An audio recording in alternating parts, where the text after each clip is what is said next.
वस्त्र पहनकर यहाँ विराजमान हो, बड़ा ही आनंद मंगल होगा। नंद घर आनंद भयो जय लाल की।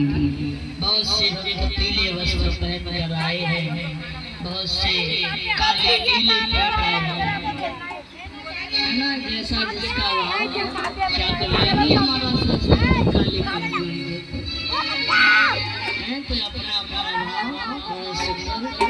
तो कृष्ण जन्म से पहले थोड़ा राम जी का प्रसंग सुनिए। यदुवंश से पहले सूर्यवंश की कथाओं में भगवान श्री राम जी ने भी अवतार लिया।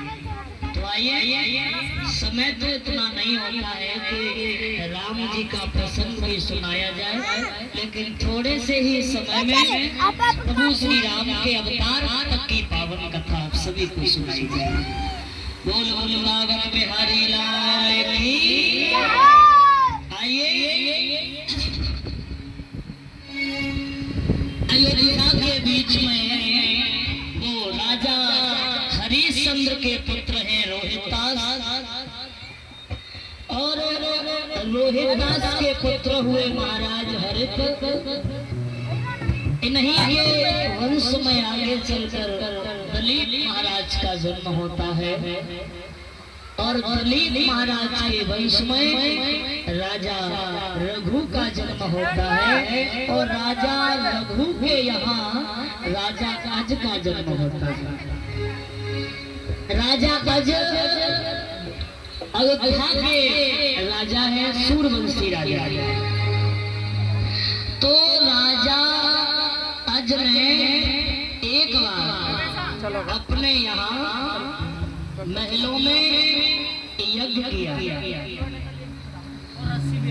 और यज्ञ अपने गुरु वशिष्ठ जी के द्वारा करवाया। जब हम यज्ञ करते हैं तो यज्ञ करने की दक्षिणा बहुत आवश्यक होती है। जब तक यज्ञ करने के बाद हम दक्षिणा भेंट नहीं करते हैं आचार्य जी को, तब तक यज्ञ करने का फल हमको प्राप्त नहीं होता। तो राजा अज ने अपने गुरुजी से यज्ञ तो करवा लिया। यज्ञ होने के बाद में राजा अज ने कहा, गुरुजी अब दक्षिणा तो ले लो, तभी तो यज्ञ पूर्ण होगा हमारा। वशिष्ठ जी ने कहा, दक्षिणा हाँ कुछ भी ले लो, जो इच्छा हो तुम्हारी। वशिष्ठ जी ने कहा, राजा मैं क्या मांगू तुमसे, एक काम करो, जो तुमने अपनी मेहनत से कमाया हो ना वही दे दीजिए। जो आपने अपनी मेहनत से कमाया है वही हमको दे दीजिए, और मुझे कुछ नहीं चाहिए। माताओं को पीछे से पहले बैठा लो, आगे बैठ गई फिर पीछे कौन बैठेगा, पीछे नहीं बैठेंगे।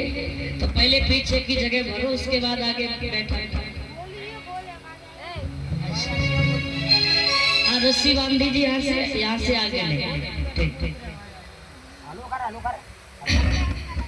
बोलिए भगवान आइए। तो गुरु जी ने क्या कहा, मेहनत की कमाई चाहिए।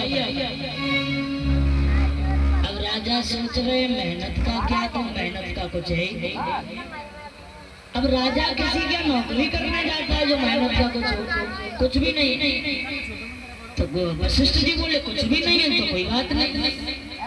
राजा बोले ऐसे नहीं, तो हमें यज्ञ करने का कोई फल ही नहीं मिलेगा जब तक हम दक्षिणा नहीं देंगे।